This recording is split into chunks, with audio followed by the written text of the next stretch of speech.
For some reason, Shakespeare's play Hamlet has been on my mind a lot these past few weeks. And I'm trying to figure out why.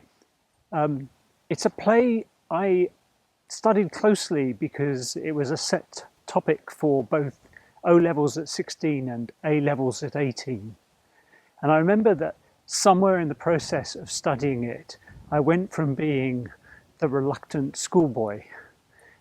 Shakespeare has a line in another of his plays about crawling like a snail unwillingly to school, the reluctant schoolboy being forced to study boring old Shakespeare, to somewhere on my own reading it, finding the plays kind of come to life within me and be fascinating and moving and interesting. There was something about it that really tapped in, I guess, to the adolescent mindset that I was in.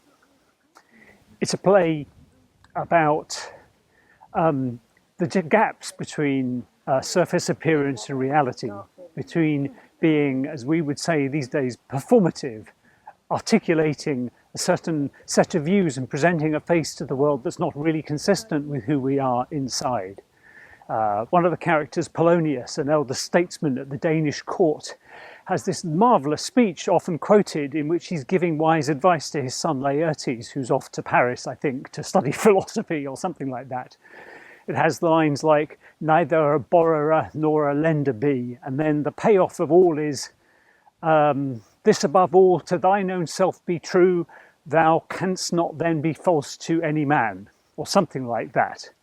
The irony being that, having dispensed this advice, Polonius turns out to be a slippery operator, politician in the court, appeasing the king, putting on false fronts, and really not following that advice at all. And it's his fate to be stabbed behind an arras, a curtain, by Hamlet, whilst secretly spying on him talking to his own mother. It's possibly the most dramatic example in the play of the gap between stated values, as we might put it today, and actual performance. And I think many of us run into versions of this working in and with organisations that the actual human beings working in them can articulate and claim to be holding to certain policies and views, and yet our performances can never quite match up to it. In some ways, Polonius is a very human figure in that regard. I think we all like to think of ourselves in a certain light, and we're perhaps not very good at catching our own inconsistencies. And Hamlet's dilemma is how to function in this world where everything is rotten. Everything is rotten in the state of Denmark is a line from the play. And we watch him agonize over this. And I guess he tends to lurch from one grandiose extreme to another, from moments when he appears to completely loathe himself, to moments where he's planning grand schemes to unmask the real villain of the piece, his uncle, who it turns out had murdered his father. He sets up a play within a play as a cunning scheme to trap the king. What is it? The play's the thing wherein we'll catch the conscience of the king. And again, I think this is all very human, isn't it? I think I have versions of this myself where I can move sometimes from self-loathing to the alternative grandiosity of thinking I've got some grand scheme to do things. When we're posting on LinkedIn, many of us, I think we can fall into the Polonius trap of dispensing excellent advice, but not perhaps noticing that in our individual lives in small ways, we're not quite living up to it. And actually, it's these human inconsistencies that make us human.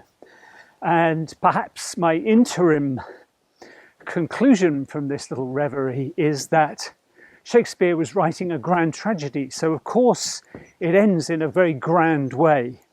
But perhaps the challenge for us as humans, confronted with our own version of the same challenges Polonius and Hamlet and all these characters have, of somehow getting by in a world of artifice and uncertainty and inconsistency, is perhaps not to get sucked into an all or nothing, right or wrong, where the choice is always some form of martyrdom, but to be a little more humble and maybe learn to cope with the absurdity without raging against it, and to perhaps discover that, as I like to think, if we are going to treat our lives as a performance, then we can make subtle changes in the performance we give.